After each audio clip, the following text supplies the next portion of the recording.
Hoje ele fala sobre a sua trajetória, a criação de um novo partido, a polarização política, suas propostas para o Brasil e o desafio de convencer o eleitor de que existe uma terceira via à direita. Está começando o Política em Minutos. Boa noite, Renan. Boa noite, uma honra estar aqui, um prazer. E espero agregar e entreter aqui os seus espectadores. Ô Renan, você tem 42 anos, nunca se candidatou a um cargo público, apesar de que sempre esteve ali nos bastidores, ali, liderando movimentos do próprio MBL. De onde deu esse clique assim? Não, eu vou ser candidato. Se eu dissesse que eu fiz político o tempo todo sem imaginar que a gente chegaria um dia ao poder e que a gente poderia alterar as coisas ao redor, eu estaria mentindo. Mas, naturalmente, eu nunca trabalhei especificamente para ser candidato porque eu sou um cara de grupo. É como um cara de grupo no sentido de, se o meu grupo político, né, o MBL, hoje o Partido Missão, fosse um time de futebol, eu seria aquele cara que joga no meio campo e é capitão. Mas não necessariamente o cara que faz o gol. Eu não quero ser o Neymar, o Haaland, que estava agora na moda. Eu sempre quis ser a pessoa que organizava as coisas. Mas o time falou, não, é você que tem que ser o candidato. Você liderou a criação do partido, você é o líder nacional do grupo, então é natural que você seja o candidato. E eu falei, tá bom, então vamos.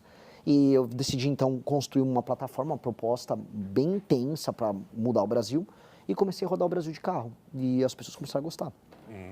Agora, entre suas propostas, algumas são polêmicas, né? Como, por exemplo, a bomba nuclear. Qual que você acha que é a mais, que chamou mais atenção, que você despertou as pessoas sobre essas pautas? Por exemplo, extinguir o Tocantins.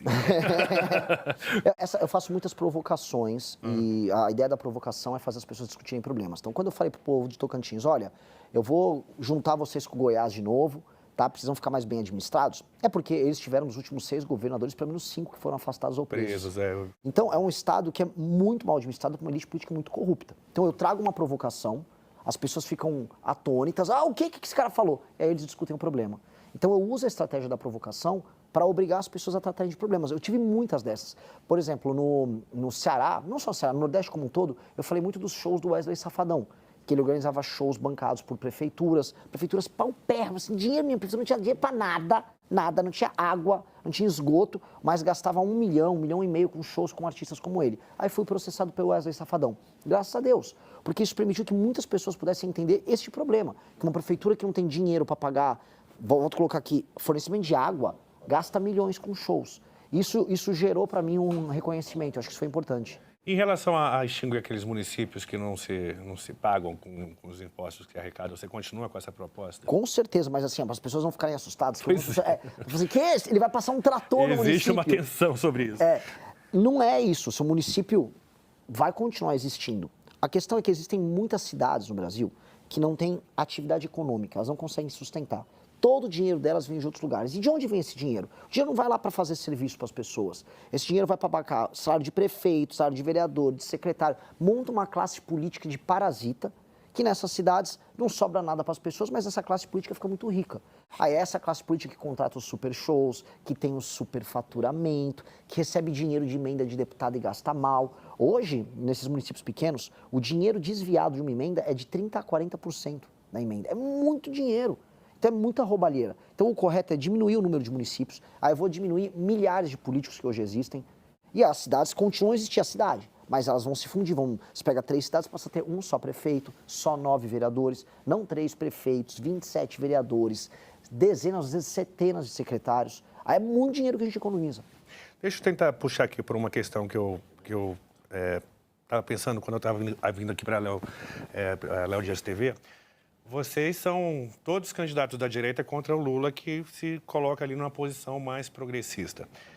Como tirar voto, por exemplo, do Flávio Bolsonaro, que é o candidato mais identificado com essa direita, se esses escândalos, essas confusões que ele tem se metido aí desde que ele começou essa disputa presidencial, a gente percebe que as pesquisas ele não está perdendo essa massa muscular de votos? Eu acho sim. A pessoa que é de direita e está nos assistindo, ela tem que entender. O candidato que ela defende seria um bom filho, seria um bom irmão, seria um bom pai. O Flávio Bolsonaro está envolvido em escândalos que vão de ordem financeira a ordem moral. E já vão sair uma série de vídeos aí muito complicados para ele. Será que por exemplo, uma dona de casa que está nos assistindo ou uma jovem gostaria de ter como marido um cara com esse comportamento? Será que um pai de família que está nos assistindo gostaria de ver um cara como o Flávio Bolsonaro como exemplo de moralidade para o filho? Um cara que pegou milhões lá do Daniel Vorcaro, um cara que tinha um esquema de rachadinha no gabinete, um cara que colocava e era amigo de um assassino de aluguel, que era o Adriano da Nóbrega, que trabalhava para bicheiro no Rio de Janeiro, um cara que apontou a própria mãe para ser suplente de senadora do Canela, que é um cara envolvido com o Comando Vermelho no Rio de Janeiro. Esse é um exemplo de cristandade, esse é um exemplo de moralidade. O Flávio Bolsonaro ele é um erro em si. E eu acho que as pessoas vão começar a discutir política agora, porque a gente tem a Copa do Mundo, é natural, ela dragou a discussão política nas últimas semanas. E agora as pessoas vão falar de política, agora as pessoas vão ver os escândalos, e elas vão ter que fazer escolhas. Então, tem duas coisas. As pessoas têm que tomar a melhor decisão possível sobre um candidato, e conhecer o candidato que melhor reflita um projeto para o Brasil, e também eliminar candidatos que não batem com o que elas acreditam. O Flávio Bolsonaro não bate com o que as pessoas acreditam. Lula e Flávio Bolsonaro já demonstraram já sinalizaram, na verdade, que não vão participar nesse primeiro turno de debates políticos, ainda mais se a sua presença for confirmada. Como é que vai ficar um debate entre a sua candidatura, Ronaldo Caiado e Zema, por exemplo? Pois é, eu estou muito chocado com isso, porque a campanha do Flávio começou a fazer um trabalho nos últimos dias de falar, o Renan não tem diploma. Porque eu passei na USP, na Faculdade de Direito da USP, melhor faculdade de Direito do Brasil, e larguei... Direito, né? Direito. Uhum. Larguei para trabalhar. Fiz um sacrifício na minha carreira, no meu currículo, para trabalhar. E eles, não, o Renan é um analfabeto. Falaram que eu tenho um currículo pior que o do Lula. Tudo bem. Aí eles não querem debater com o analfabeto aqui? Estão com medo de debater com o cara que não tem diploma? O Flávio ficou botando toda essa campanha, não quer me encontrar. É igual o diabo vendo a cruz. Ele me vê e não quer ir. Qual o problema? Eu não sou um analfabeto que não tem diploma, ele não devia ter medo de me encontrar. E quando foi esse litígio de vocês? Porque o MBL também ajudou ali a criar o bolsonarismo, né?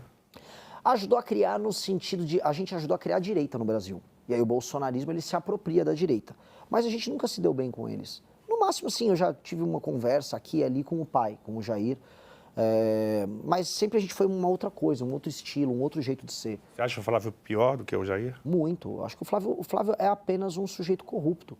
O Flávio é um cara que nunca teve um trabalho além de ser político. A primeira coisa que ele foi fazer da vida foi ser deputado estadual no Rio de Janeiro, eleito pelo pai. Lá ele não sabia fazer nada, ficou comprando casa e fazendo o que eles chamam de rachadinha, que é basicamente pegar o dinheiro do salário dos funcionários que fingiam que trabalhavam e botar no bolso.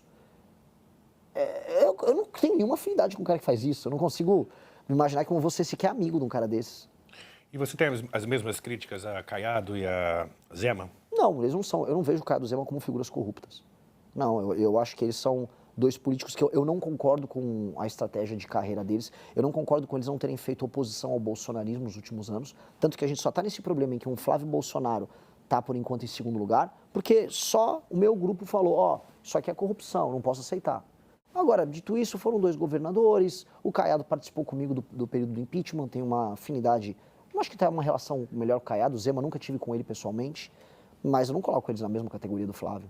Mas você aceitaria, no eventual segundo turno que você estivesse, você aceitaria o apoio deles? Com certeza. E daria apoio a eles? Olha, eu não trabalho com nenhuma hipótese em que eu não esteja no segundo turno. Naturalmente, eles não são os Bolsonaro. E eu acho que eles são duas pessoas democráticas e duas pessoas em que você pode conversar, até compor governo.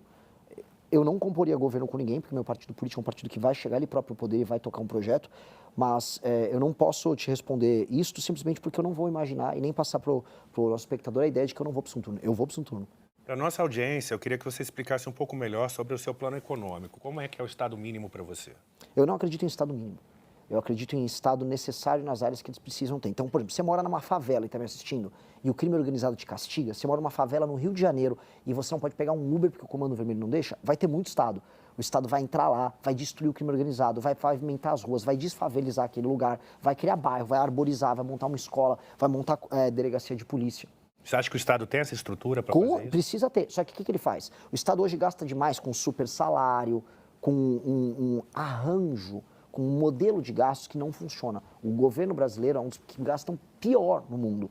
Tanto que o Brasil está muito endividado e esse endividamento está subindo. É por isso que as pessoas que estão nos assistindo tentem fazer um parcelamento no cartão. É só pegar o celular e ver. Os juros vai ser altíssimo. No mundo não é assim.